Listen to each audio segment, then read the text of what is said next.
Here in Springfield, for those of you who are joining us from other parts of the world, it is the home of Abraham Lincoln, one of our most beloved presidents in the United States.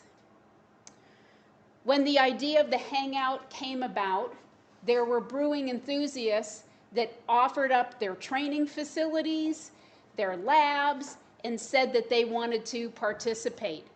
So I'd like to introduce some of those right now. Love to start off in Seattle, Washington, and we have brewing enthusiast Kristen Helm, an IWCA member, and Phil Beatty, brewing enthusiast, but also one of the funniest guys in coffee. Thank you for joining us, and we got to ask, how's the weather in Seattle today? Is it good? Like it always is this time of year. Gray. Lots of gray. Perfect. Thank you, Carolyn. Perfect. So our next brewing enthusiast is in Philadelphia today, and also a newlywed, Jameson Pinkert. Hello, welcome. Hey, everybody. Great to see you. Then we move over to North Carolina, an SCA training facility. We have Tony Rushing, brewing enthusiast, Brady Butler, and Matt Yarmy. Brady, I've had the chance to teach brewing classes. He's one of the leaders of the brew crew for the SCA. Welcome, and thanks for being there today. Looks like a sunny day in North Carolina. Yeah, we got all the sun that Seattle didn't get today. Perfect. Good. Good. Now coming into the Midwest, brewing enthusiast Frank McGinty and Andrew McCaskin. Now, Andrew's from Amarillo, Texas. You don't see many Texans moving to the Midwest. We love to see that. And We got Frank, him. a brewing enthusiast and an ex-chef. Or if you're a chef or we're a chef, are you always a chef, Frank? Is that how it goes? Once one, always one, yeah. Perfect. Great. Now going across the pond, we have Paul Whitehead.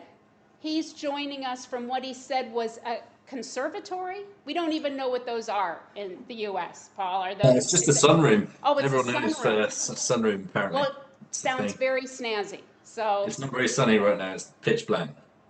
Great. And then we have Dan Lacey, UK brewing enthusiast, consummate professional. Great to see him. So then last but not least, we have Cheryl McLean, who started her brewing career in that great area of San Francisco.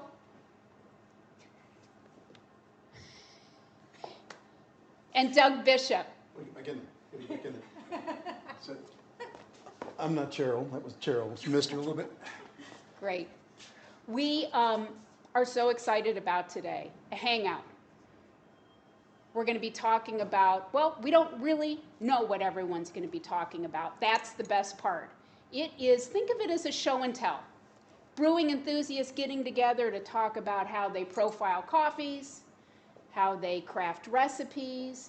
They might be talking about something that recently they've been questioning and they've started thinking about.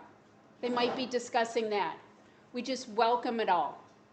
It's feeling a little bit like a show and tell, a little bit like a brewer's cup. Let's talk about what our format will be today.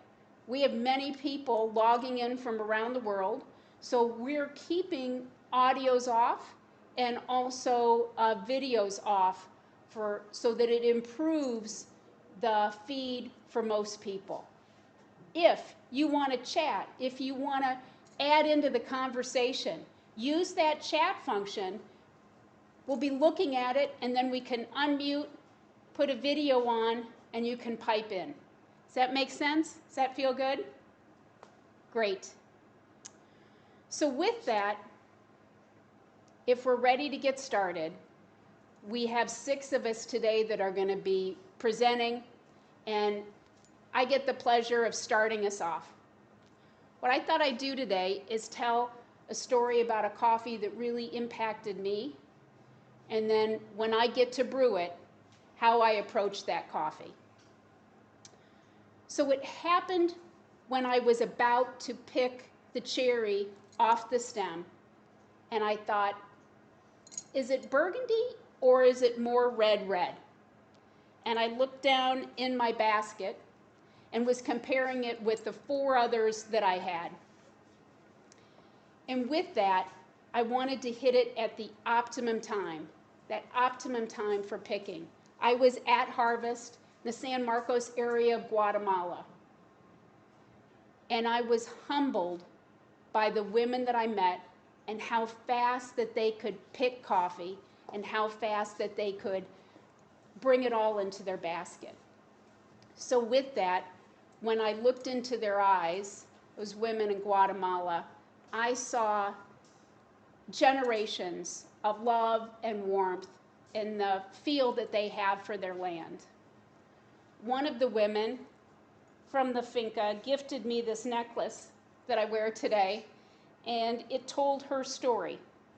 Told her story that she was in coffee like a charm bracelet.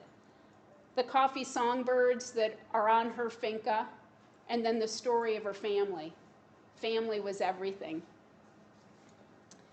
After that experience, I never intentionally threw a coffee bean away when I saw what it took to get it that far and all the people that had their hands on it. This particular coffee that I brewed today then is sun-dried, a natural process. When you look at everything that happened to that coffee, from how it was grown, how it was picked right at the perfect moment, then how it was processed, imported, roasted, all the amount of work, and then it's handed to me as the brewee. It's quite humbling. And you can ruin it in a minute, right? We all know that. Actually, in our world, we could ruin it in 5 minutes. For this coffee, when you look at the tasting notes, there's some really delicate parts. Delicate, like peach flavors, jasmine, but also I love that it has with it a really creamy body, velvety it's described, and caramely. So when I approach this coffee, I want to bring both of those feelings forward. So for the delicate, I think of it as like I want a gentle rain bath to be around this coffee. And that is to protect those delicate notes. I love something with a 15 ounces on and a 5-second pause so that water's just not hitting it and moving it. It's more like when you're swimming and you're underneath the water and you can't really feel the new raindrops coming in. And then to get the body I like out of it, I use a pre-infusion for about 25 ounces, and then I pause it for 20 seconds. And every time I have this coffee, I think about being on the finca in Guatemala. I think about those women at the farm, and it just brings me right back there. Thank you for listening. That's my show and tell today. I would like to now bring up Kristen Helm and Phil Beatty. Thank you. Hi, all. Thank you, Carolyn. That was beautiful. I'm Kristen. I'm with BUNN, and I'm here at Delano's Coffee Roasters in Sumner, Washington, and I am joined with Phil Beatty, the Director of Coffee and Green Coffee Buyer for Delano's. And I first just want to start out by giving, thanks and gratitude to Delano's and Phil for allowing me to sort of invade their space for the last couple of weeks. And Phil is a friend, a colleague, and I just really appreciate his thought, his brain, his mind, and his perspective on life in general. But specifically, we're going to talk coffee today. So I asked Phil kind of a general, but I still feel relevant question in preparation for this event. And I asked him, how do you go about starting to brew a cup of coffee? Where do you start? And I thought Phil would be able to provide some, great insight being with his background in roasting. And also it's just intimidating to me to just say, okay, here's this beautiful coffee. Now, what can I do to bring it out? Whether it's, espresso, batch brew, Chemex, how do you approach that coffee? So with that, I'm going to turn it over to Phil and let him share some of his wisdom. Wisdom. I don't know. And jokes. And jokes? I can't think of a joke. Two guys walk into a bar. No, just kidding. Brewing coffee at Delano's, we're a wholesale roaster, so we sell to a lot of different channels. So we're in, grocery distribution, tons of retailers across the country. So it's really difficult to say, here's a brew recipe, it's going to work for everybody. So I have to always be flexible when I'm looking at developing brew recipes and try to understand what cup that coffee is going to finally end up in and what that person's looking for. And that is a very complex process. So a couple tools I always keep by my side is a Tds Meter. This is great for telling me just, how is it extracting? Are we extracting too much, too little? And then another fun one that I've been using recently is a refractometer. And this tells you sugar content, which is really fascinating. So when Kristen came to me a couple weeks ago and said, hey, we're talking about doing some talk about brewing and what kind of exciting thing could we share, I was inspired to think about how degree of roast impacts how a coffee extracts. And so we took the exact same coffee as far as green coffee components, but roasted all the way across the spectrum from light to dark. And we used the same brew recipe, which was a little bit of a pre-soak. Some people call it pre-infusion. I call it pre-soak. And then a pulse brew. But it was really fascinating to look at the TDS and the refractometer and see how they change dramatically with the roast. So the lightest roast. And they were all roasted the same day, right? Yeah, same day. So we have the same amount of off-gassing. They were all 4 days off of roast. It was funny because I actually came into it with a hypothesis. I was thinking, okay, well, darker roast is broken down more at the molecular structure. It has been, essentially it's been beaten up in the roaster with the heat. It's really dark. It's really, and so I thought, well, our TDS should be higher with a dark roast because it should be easier to extract the solubles out of it. And then when we started testing it, it turns out I was completely wrong. So that's why can't go off of theory. We have to actually test it. Yeah. And what we found that the light roast actually had the highest TDS. So that kind of like broke my brain a little bit. And so it got me thinking, well, I guess that would make sense because the lighter a roast is, the more organic materials are still left in that bean. So there's more to extract, more soluble components that can be extracted out of it. So that was fascinating. And then the sugar content was what I expected. So we saw on our lightest roast, we saw a sugar content of 1.7%. And then at the darkest end of the spectrum, we were all the way down at 0.4% of sugar. So that was, would be expected. As you have a light roast, you have more sweetness, more acidity. And then as you get darker, it's more bitterness, less of the sweetness is there. So that was fascinating. The big question is, do you then, with that in mind, knowing that we see this migration of TDS and sweetness, do you develop a different or a different brew profile for different degrees of roast? And so that's something that now I'm wrestling with and trying to think of. And obviously you have to think of what's the end user, what's the final person looking for in their cup. And sometimes in some location in a retailer, you may be wanting to highlight very different flavors, and maybe you want to develop different brew profiles. sometimes if you're trying for the ultimate ease for your employees and consistency, you might just want to develop one brew profile that you use for everything. But that was really fascinating for me, was the VST, checking the TDS of the degree of roast and then the sugar content. They were really fascinating pieces to look at.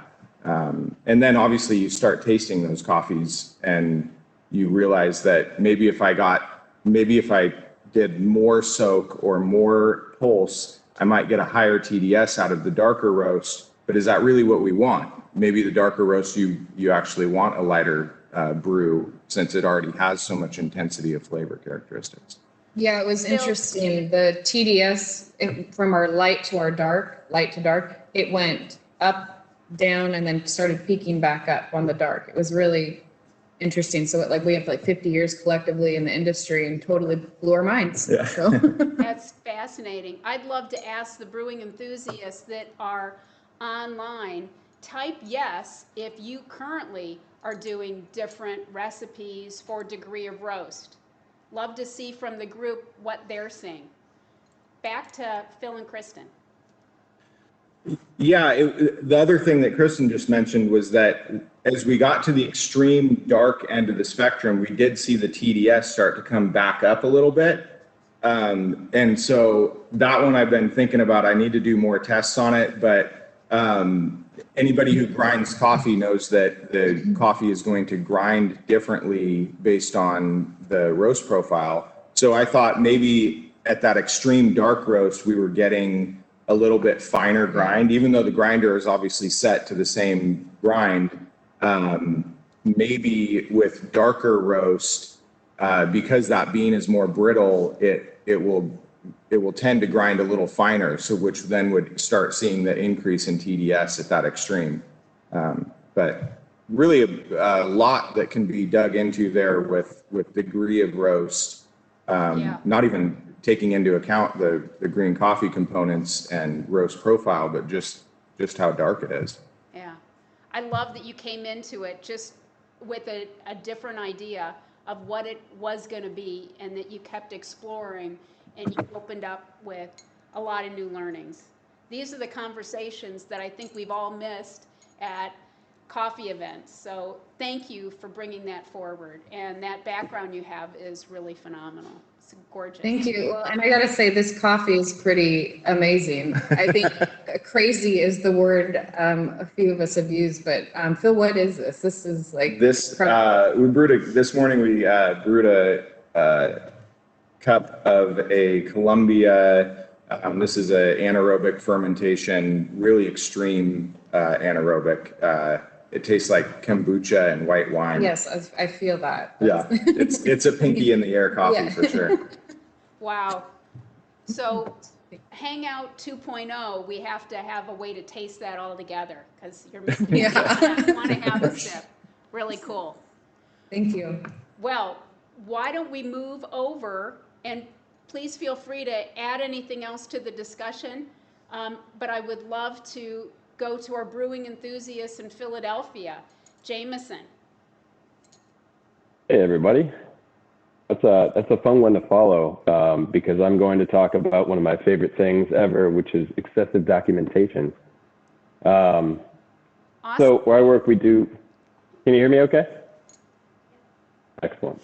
So where I work, we're doing a big cold brew project. And I have always been a very traditional coffee notebook kind of person. I've gone through a lot of them at this point. But when we were working on this massive new cold brew project, I realized that with the scale that we are working with, it just wasn't going to work looking back at dozens of notebooks and trying to draw correlations from them. So we started using spreadsheets for all of our documentation for this project, and it ended up being really great. So a couple of things that it really helped with all kind of stem from linking multiple different analyses of the coffee, both before the brew and after the brew, to figure out what we're doing and how it's happening a little bit better. So some of the big wins that we had in the past year or so, one of the biggest ones was the yield versus quality. So Jameson, coming from a say third that wave, again. One of the biggest wins we had was involving yield versus quality. So coming from a third wave barista background, compromising on quality for any reason sort of sounded like heresy at the beginning. But when we're working on such a large scale, the tolerances become very thin and you sort of walk this edge between quality and quantity. And so we wanted to understand a little bit better how the levers work and the intricacies involved in moving one or more of them. So we started using these spreadsheets, and basically we measured just about everything we could in order to give ourselves the biggest data pool to work with. So one of the big things that we found was something that seems very basic, which is the grind. So we use a roller grinder to grind this coffee because we have so much of it. And that uses multiple rollers to progressively grind the beans finer and finer. So you have a lot of variability that you can bring into play. So we started tracking these grinds through sieve analysis at the very beginning, and we measured hundreds and hundreds of them. And basically that allowed us to look at the results of the brews, both in quality and quantity, and to find which particle distribution gave us the exact balance we want. So we were then able to take that and come up like a profile for the grinder so that we could keep that grind consistent regardless of things like roller wear and grind speed and weather. And that's made a very big difference in maintaining consistency over the long term. And then one of the other really cool things was I started tracking the local weather for where we're brewing, and we use temperature controlled water for everything. But I was noticing after months and months, actually I think it was about a year of collecting data on this, that there was a correlation between the local weather and how the coffee came out. And so by figuring that out, we were able to modulate the water temperature based on the season. And I'm not sure if it was the pipes in Philadelphia or the ambient temperature in the building was making a difference, but it really made a big increase in quality in the coffee as a huge step forward. So I think like the biggest takeaway that I took from this is moving into this digital format, having this enormous pool of data, you're able to create graphs and using trend lines and then sorting the data. It's really easy to make connections that I otherwise wouldn't have really considered before, or at least wouldn't have been able to prove. And looking back at this giant pile of notebooks that I used to use, I'm very grateful to have this technology that we can work with today. And I think that the coffee has definitely improved as a result. Hey, Jameson, this is Cheryl. I had a question for you as you're talking through this. Sure. So Doug and I, we work in the beverage lab, and we're always testing different kinds of coffees, whether, just for experimentation, or if a customer has a question on how to dial in on a certain type of equipment. But for someone who's getting started or someone who's new, previously before BUNN, I used to work for a coffee roaster out in the West Coast, and I was a wholesale account manager at the time. And I would always get asked the question of how they can dial in on their own, especially those certain wholesale customers who are new to coffee. They want to get into it more, but they just don't know how to begin.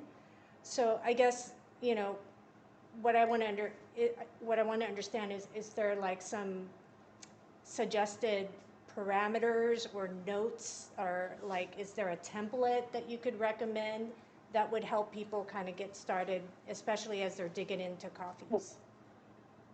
Yeah, and I'm actually going to sort of bounce back to what our previous presenters were talking about, which was the Tds Meter. I found that tracking all the information that you can reasonably write down about a brew, and then going back and looking at notes over time has been helpful for me dialing in. But I think the big ones would be like dose, yield, TDS, extraction, and flavor notes. And one of the other big wins that we had with this project is we sort of created our own rating system for each coffee. So we would rate it on a 1 to 10 scale, scale, and anything below a 6 was problematic, and then anything below a 4 was like absolutely not. And that sort of helps to create this language, especially when you're working with other people. To have that shared scale really helps with dialing in, especially because then you can integrate other people's palettes. That's great, Jameson, about what you're doing with your logs. Anything else you want to share with the group? We're getting a lot of comments and chat about different recipes, about roast and TDS that we're hearing that people are doing. What else can you share with us? Write down everything always, even if it doesn't seem important, because I can't tell you how times in the last year working on this project, I've discarded some information thinking like, I'm never going to use this. And then 2 months later, I'm looking back and thinking, I probably should have written that down. So now everything goes on the computer and everything goes into the notebooks as a backup. And I think just building that pool of data and watching how your measurements change over time, and even how your sampling and rating systems change over time, I think is really enlightening. Yeah, sure is. Especially what you talked about with the weather. Very cool. I've never heard of that before. Thank you for sharing. Thanks for putting it out there today. Really appreciate it. Thank you. I would love to now go to North Carolina, SCA training facility, and bring them on screen. Tony, what's happening in North Carolina? Hey everybody, it's sunny and 63 degrees, which is amazing right now. So we're hanging out with Pure Intentions. We've got Brady and Matt back here. They're going to talk through some of their philosophies around brewing and batch brewing, and kind of show off this awesome training center that they've got here, and give you some information. So bear with me. I've got a little mobile gimbal here that I'm using for the first time. So if we lose some shots or something like that, I'll figure it out eventually. Okay. So Okay, Tony. we'll turn it over to them. And there's the button. All right, here we go. So we've got Brady and Matt. Hey, everybody. Hey, how's it going? Hi, Brady. Hi, Matt. Hi, Carolyn. Thanks so much for joining us today. This is our skills campus here in Charlotte, North Carolina. As you can tell by the effort that we've placed into this space, which is dedicated just to learning about coffee, education is something that's really important to us here, and that's one of the things that's really important, plays an important part into our brewing philosophy here at Pure Intentions Coffee. Now, the space that we're standing here, this is where we'll do education, teach our wholesale partners, as well as folks that are interested in learning more about coffee through specialty coffee association classes. Hey, That's Tony, what I we'll know do you with have this your mask on. Can you bring your camera just a little bit closer to Brady? There we go. Perfect. Thank you. Is that better? Awesome. Excellent. Excellent. Great. So that's what we do in this space. We really focus is to learning, helping folks learn more about brewing, whether that's on manual brewing devices, batch brewing devices, or espresso. So in these classes, you know, we really think it's important to understand the brewing process and the essential elements of brewing, you know, that coffee to water ratio, grind setting, time, temperature, turbulence, filtration, and water, those 7 essential elements. But really investing that time into understanding how moving each one of those dials is going to affect the sensory outcomes in your coffee. That's kind of the first step. You know, one of the best tools that a coffee brewer has in their toolbox at their disposal is a curiosity about coffee and, you know, knowing as much as you can about the process. So, and that only applies, you know, we always kind of start working with manual brewing devices because it kind of gives you the opportunity to interact more directly with the coffee and really see, you know, these are great. You push the button and the things happen, but it's all hidden in here. And I like kind of bringing it out and making it really visible for the folks that are here learning. But then taking that knowledge and using it to unpack, you know, when we're programming brewing devices, different parameters roll across the screen, and that's one of those things that you always wonder about is what does that parameter mean in terms of brewing the coffee? So it's good to kind of approach it from a kind of purely theoretical understanding sense, as well as the how do I apply it to the tools that I have at my disposal. Another really important part of that learning process that we really value is when you have new coffees or coffees you haven't really worked with before, invest that time into learning that coffee. We've heard people talking about impacts of different roast levels and how that's caused them to use different brew plants. And tracking water differences and seasonal differences. So spending the time to try extracting a little bit more out of the ground coffee and a little less out of that ground coffee, and tasting it along the way and keeping good notes like the previous Jameson, like Jackson mentioned. Jameson. Mentioned, yes. So tracking that and really finding that sweet spot of the coffee that presents what your roaster found special about that coffee when they chose it, as well as changing things like coffee to water ratio, different experience intensities to see what really suits that coffee. So taking that time, and Cheryl, I love your question about how does a new brewer get started tracking that. Well, one of the tools that we use in our Specialty Coffee Association, our Brewing Foundation class, which is the starting point for learning about brewing, is our brew plan document. This is great because it lets you record the things that Jameson was talking about in terms of your grind setting and your contact time and your water parameters and temperatures, as well as your sensory results. So this is a great tool that everyone coming through a Brewing Foundation course will use. And then we have other versions that we use with that to track our results in the intermediate and professional level classes. So spend the time to get to know that coffee and kind of developing a brew plan. And then, we're also going to think about, in terms of practical applications, how to make that accessible to other folks other than people that have been through these brewing classes to be able to use in their establishments. Hey, Brady, you just said something so interesting. Well, you said a lot of interesting things, but it's great to be reading some of the chat. You're talking about a brewing plan, and as brewing enthusiasts, we're hearing this common theme of write everything down, because when you pull a different lever, you're not going to remember which lever gave you that result you were looking for. And that's one of the questions coming up on the chat. What do you change first? And it's interesting to hear everyone's philosophy on that. So thank you for sharing that. You, Matt, you were about to say something. Didn't mean to interrupt you there. No, not at all. And that's actually a great segue into what I would like to share in complement to Brady's discussion about education. So I think we started off this entire live stream by talking about, a personal moment in coffee that really had an impact. And for me, prior to starting Pure Intentions Coffee, I had never really had any professional involvement in the coffee industry. It was always just sharing good cups of coffee with friends and family and trying to chat up as many baristas as I could.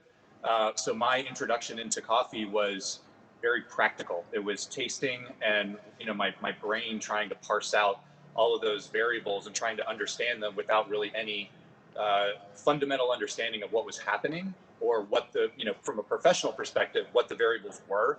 It was literally just a sensory experiment and trying to understand, okay, if I see the barista doing this and it tastes this way, but then they change their program to this and it tastes a different way, it was just kind of mentally recording all those. So, to Jameson's point about the 1 to 10 scale, that was how I kind of came up in the coffee world, was building a sensory profile of how changes in brewing could affect the coffee. And then after starting a company around it, you kind of realize, wow, it's super, super complicated, and you need to bolster that with an actual scientific understanding of what's happening. So from my perspective, that's actually how we go out into the world and approach our customers.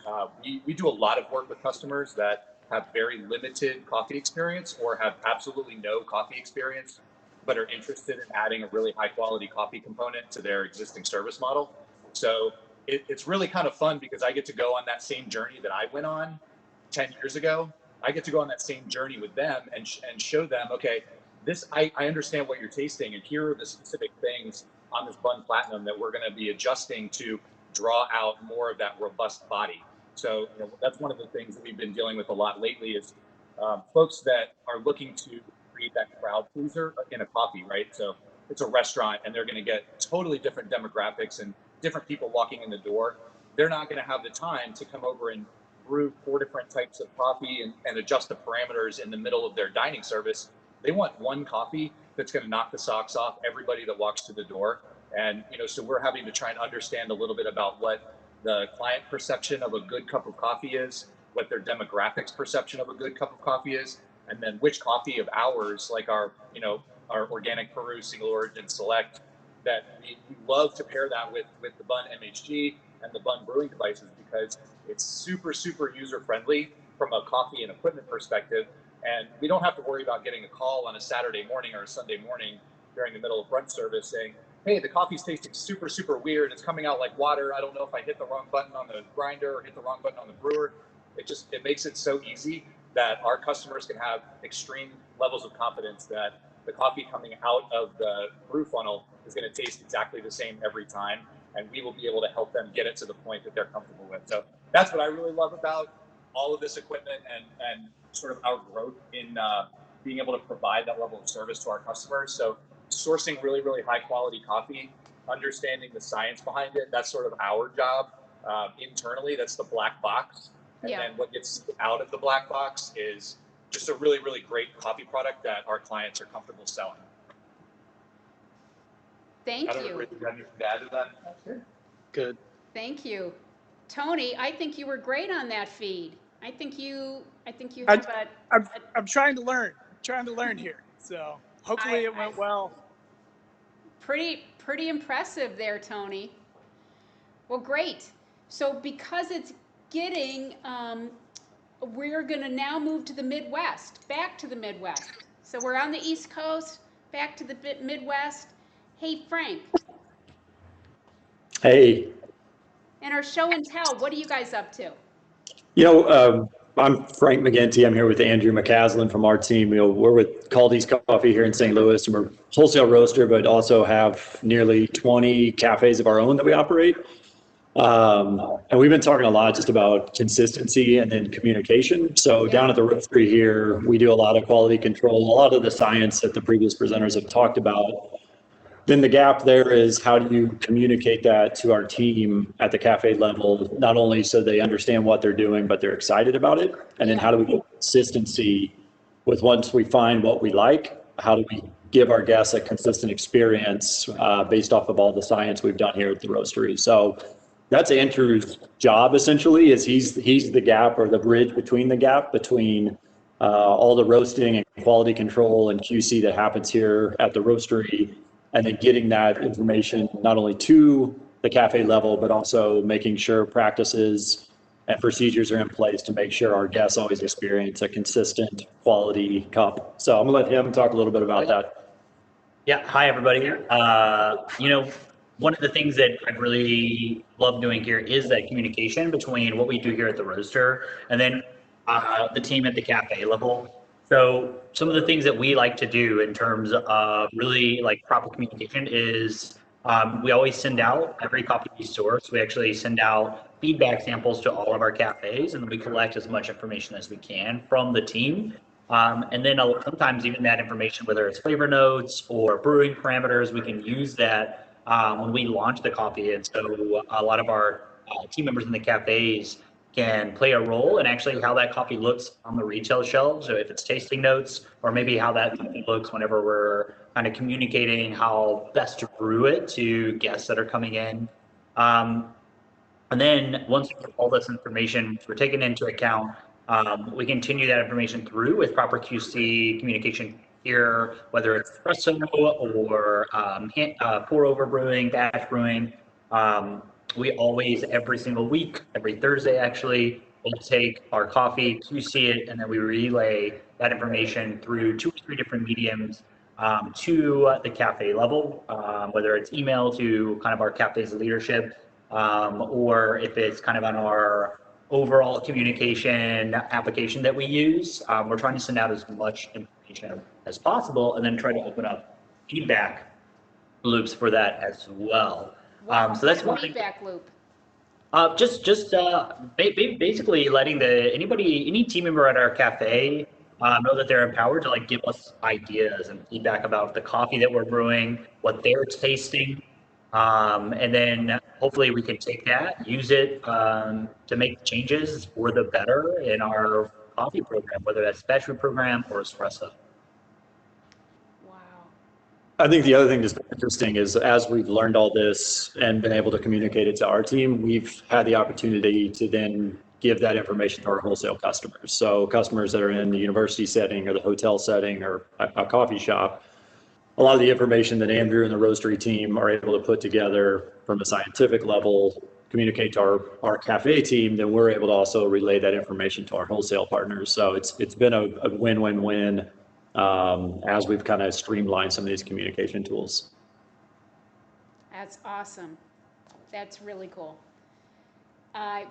In the chat, other folks that are taking that from the roaster to the cafe and getting feedback on tasting notes. Let us know what you're doing there. Share with the group. That is really cool.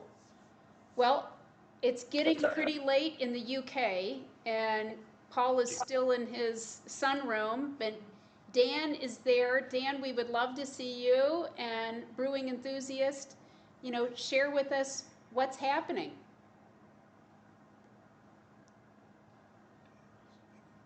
Ready to go? Or is Paul going now? Dan, please. Yep. Can you hear me all right? Yeah, we sure can. I had to resort to using my phone. My computer was not playing ball today. Welcome. Thanks for inviting me over here. It's obviously getting kind of late in the evening, and you guys talking about the wonderful coffee you're drinking, and I'm on herbal tea already, so it's kind of a bit late in the day and a bit cold in winter. What I wanted to talk about today was one of the products that we've worked really, really hard on over the years. We're a specialty roaster. We're based in Bristol in the southwest of England. We produce a lot of espresso, a lot of filter coffee, and we have a range of businesses that we sell to.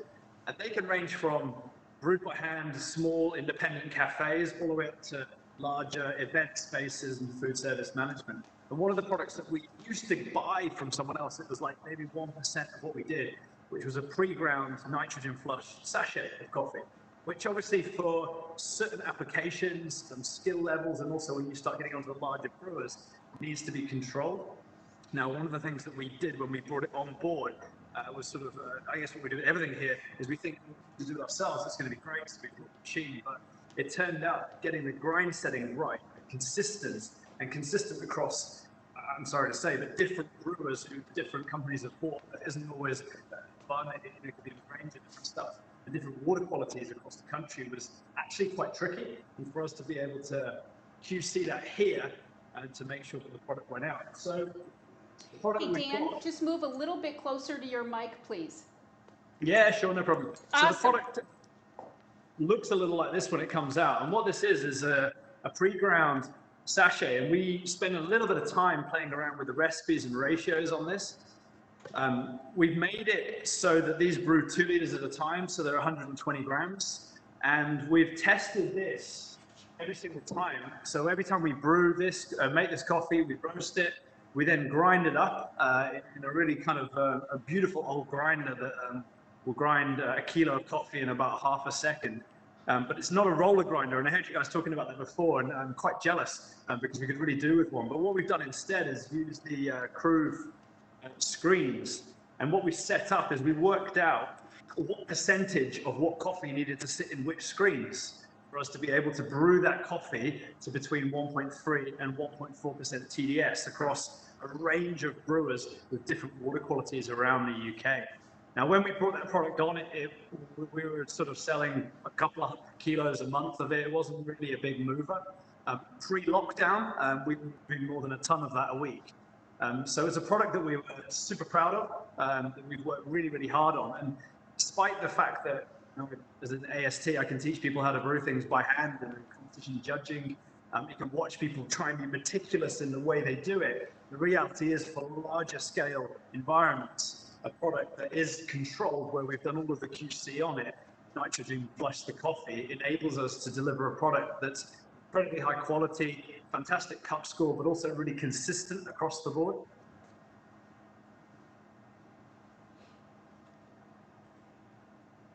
We lost your audio there for a second, Dan.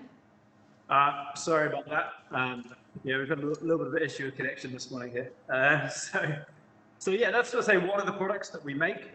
It's super great. And then obviously you can see behind me the two brewers that we're using. And the Axiom is actually the sort of newest one. I know it's not the newest brewer that BUNN have produced, but it's a product that we're using where historically people were using a small manual hand-filled brewer.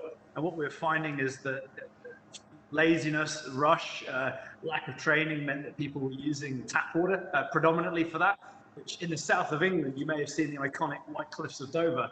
And that obviously just means chalk in the water, so it makes it pretty scaly. It obviously the brewers. So this is something that Paul and I have been working on for a little while to get both the platinum and the Axiom working. So the Axiom is going to, I think, change the way a few of our accounts brew coffee. It's giving that consistency of a smaller batch size, and then for obviously larger businesses, they're using the platinum, which again, when we started testing this, we found that using the smart wave and cranking it right up, which from my understanding is blowing a bit of water in to get a bit more range on the pulse, that we were able to achieve 0.2% TDS reading higher, consistent, which obviously meant that we could then drop the grind back a little bit, which gives us more consistency of grind and more consistency of flow rate. That all makes sense? Can you guys pick up my accent? Yeah, that's fantastic. I love I always thought that watercolor was so beautiful, and now I know that it's just mineral content. So it's good to know that. We get the best water in the UK. It's always high grade. There's some chats coming in about what software are folks, brewing enthusiasts, using. So anyone that's in the Hangout, if you have a software that you're liking, please chat it up, share it with everyone else on the Hangout. Paul, anything before we head back to the Midwest? Yeah, I'll tell you what I've learned. I think we talk about all the controls that we have, and we talk about all of the brewing technology that we have, and the way that we grind, and the way that we monitor everything. We do similar things in espresso, but I think one of the most satisfying things about brewing coffee and brew coffee generally is that it is incredibly simple for the end user, whether it's a specialty cafe that wants full control, or whether it's somewhere that doesn't need that and just needs a real simple plug and play coffee solution. I think one of the most satisfying things is that you know that the product that you're sending out, if you're a coffee roaster in particular, I think the brewing solution is more likely to give you a consistent result across all of your customers and all of your cafes, just due to the incredibly sort of minute differences that you can get in espresso to espresso shot. I don't know how you feel about that, but yeah, I think it's probably the most satisfying thing is that knowing that all the controls that you put into it and all of the effort that you put into creating your brew profile and your recipe is ultimately just a push button for anyone, and it's super easy for everyone to make.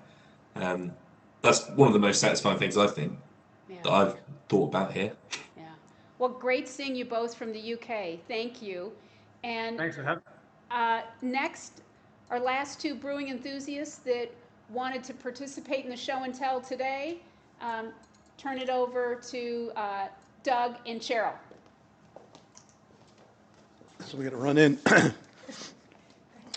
Sure. Space, good enough. Okay. Yeah. Well, thank you. This has been really great, and we get to cap this off, be the last, but not the least, in this discussion. We were asked what we were going to talk about today, and one of the things that we struggle, or I don't struggle with, but one of the things that I have the opportunity to do is to actually brew with different coffee beans, whether they're specialty grade or they're Robusta or blends, or so, working everywhere from third, fourth wave coffee roasters all the way, down to food service. So one of the things that I noticed as we do brewing, whether we're doing it hand pour, whether we're batch brewing, French press, all the methods, if I'm dealing with a strictly hard bean, an Arabica grown above 4,500 feet, I don't always know that. But generally, once I start the brewing process and working through the recipes, I tend to find that if I'm not getting the TDS level that I want with that strictly hard bean, especially if it's light roasted. with that strictly hard bean, that cell structure, those 4 to 4.5 million cell structure that are in there are very tightly compact. It's very dense. It's hard to get water through them. The roasting process helps to open that up, but we need to do more to soak it. One analogy I like to use when I'm talking about brewing or trying to get more out of a cup of coffee, as you think about a sponge. If I spill water on a counter and I want to get that spill up, if I take a dry sponge and I move across that countertop, water just pushes forward in front of that sponge. Some of it gets soaked up into that sponge, but the rest of it just gets pushed off the edge or pushed in front. The same thing with coffee. We use tools like pre-infusion or pre-wet or whatever term you're wanting to use to get that coffee saturated with that initial batch of water. So just like if I take a damp sponge and do that same trick and I bring it across that counter, that damp sponge is going to use that water adhesion to pull the rest of the water into the sponge. We're kind of doing the same thing with that. The difference between the strictly hard bean and a strictly soft bean is that the cell structure is so much larger. So just like the differences that Phil and Kristen saw with the coffee and the roast colors, the density of the bean can also play a part in that as well. So we just utilize the tools that are out there, whether it's hand pour, doing a pre-wet, wetting the filter, doing a little pause, maybe doing some pre-infusion afterwards. If I have a Robusta coffee that the pre-infusion works, but the pulse brew is not needed, I may need to bring that pulse brew back in if I have a super hard bean. That's true in hot coffee as well as iced coffee. Yeah. And one of the things that I learned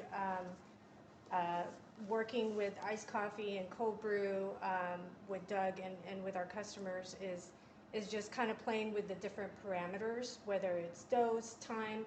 But what I found, and to bring it back to what Kristen and Phil were talking about in the beginning too, with the roast level degrees, is with lighter and medium roast, they tend to be, my opinion, seem to be better for hot and iced coffees, just because you get a brighter, crisper cup. I like iced coffee a lot.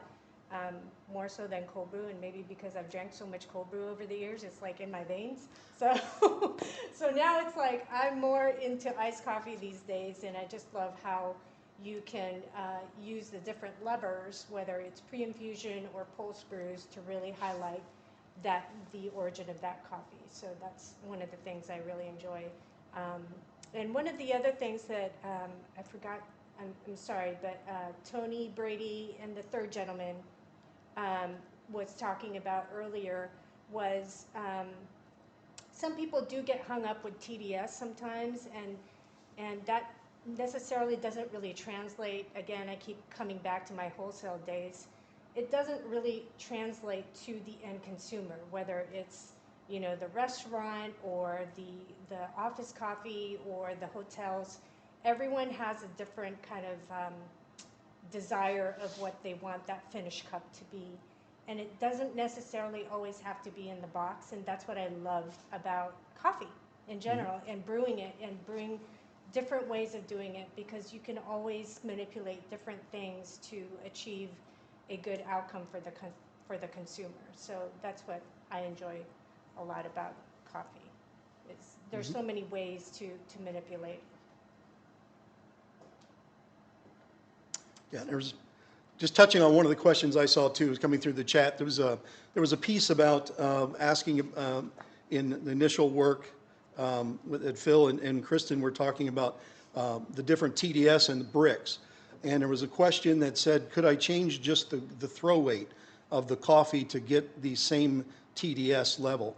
You can do that, but anytime you change the coffee throw weight and the water to coffee ratio changes, even though you hit the same TDS level, your yield for that coffee changes. So you may be under extracted or over extracted depending upon which way you go on your coffee throw weight. So it is a way to do it, but it would be a different result in the cup. Anything else? Okay. Thank you. Thank you very much. So thank you everyone for joining us on this hangout today, our show and tell, Little Bit Brewers Cup. From the panelists, from those in the virtual hangout, anything that they'd like to unmic or turn their audio on. And if you have something to say, feel free to do it. Or just going back to some of the folks that shared today, Kristen and Phil, Tony, Paul, anything that you want to throw out before we close down our hangout today? Go ahead, Kristen. Well, I just want to thank everyone and thank you, Carolyn, for putting this awesome event together and hope to have many more events in the future. Yeah, thank you for all the SCA training facilities that open their doors. Thank you for the coffee community that just wanted to gather and be together today. Continue to add anything to the chat. If anyone wants to be unmuted or have their audio on, just chat it up and they'll turn you right on.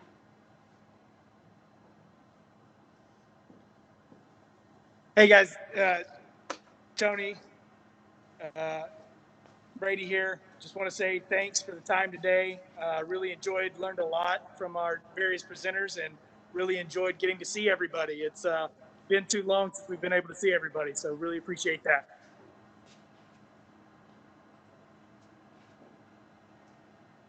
You're right, it's been too long. It was great to see everyone. Great to see everyone. Okay. With that, we'll say all the best to everyone in 2021, and thank you. Great to see everyone on the Hangout. Bye-bye. Thank you very much. Goodbye from England.